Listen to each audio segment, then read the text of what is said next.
పరామర్శలు చేసుకుంటూ కూర్చుంటే ప్రాణాలు పోతాయి. అయినా నీకు డబ్బులు ఇస్తానని చెప్పాను కదా, మళ్ళీ ఎందుకొచ్చావు? మీ వదిననే మోసం చేసిన దానివి, నీ కుటుంబానికి అబద్ధం చెప్పిన దానివి. నాకబద్ధం చెప్పి మోసం చేయవని గ్యారంటీ ఏంటి? గ్యారంటీలు వారంటీలు నేను ఇవ్వలేను ఇంద్రాణి. డబ్బులు అందుకుంటే అప్పుడొచ్చి మాట్లాడు. మా వాళ్ళొచ్చేలోపు నువ్వు ఇక్కడి నుంచి వెళ్ళు.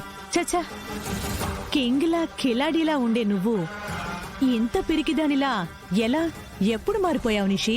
పాపం, నీ పరిస్థితి తలుచుకుంటుంటే చాలా బాధగా ఉంది.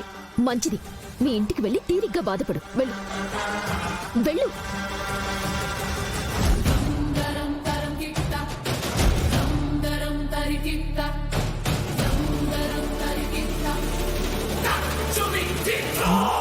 ఇదేంటి అంత కోపంగా చూస్తుంది? డబ్బుల గురించి మాట్లాడుకోవడం కాని వినిందా? పిలుపు లేనింటికి ఎన్నిసార్లు రావడానికి నీకెలా ఉందో నాకు తెలియదు, కానీ మాకు మాత్రం ఎన్నిసార్లు మెడపట్టి బయటికి గెంటేయడానికి చాలా చిరాగ్గా ఉంది. నన్నే ఎంత మాట అంటావే? నేను కాబట్టి అని ఊరుకున్నాను. మళ్ళీ నువ్వు మా ఇంటికి వచ్చావని మా వదినకు తెలిసిందనుకో, ఆవిడ కొట్టే మాట్లాడుతుంది. నిషికాకి ఎంత దూరంగా ఉంటే నీకే అంత మంచిది. అప్పుడంటే చూస్తూ ఊరుకున్నాను. మరిప్పుడైతే ఏం చేస్తావు? చెప్పు, ఏం చేస్తావు? బట్టలుతికి అంట్లు తోమిన చెయ్యి, కొడితే గోడ కత్తుకుంటా. అయినా ఏంటి నిషి ఇదంతా?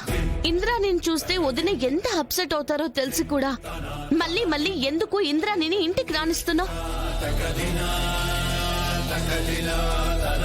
ఏమైనా అడిగితే ఇలా కంగారు పడతావు. అసలు ఇంద్రాణితో నీకున్న పనేంటి? బిజినెస్ అంతా క్లోజ్ అయిపోయింది కదా, మరి ఇంకా తేల్చాల్సిన లెక్కలు ఏమున్నాయి? చెప్పు నిషి, మీ అక్క అంతలా అడుగుతుంది కదా, చెప్పు. పోనీ నేను చెప్పనా? ఏం అవసరం లేదు. ఏయ్, ఆయన నీకెందుకు ఇవన్నీ? బిజినెస్ చేసుకునే వాళ్ళం, మాకు లక్ష్యం ఉంటాయి. అన్నీ నీకు చెప్పాలా? లోపలికి పోయి నీ పని చూసుకో.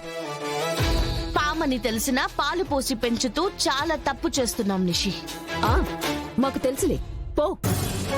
పెద్ద చెప్పొచ్చింది. ఏంటి ఒక్కసారి చెప్తే నీకు అర్థం కాదా? పో ఇక్కడి నుంచి. నిషి నిషి నిషి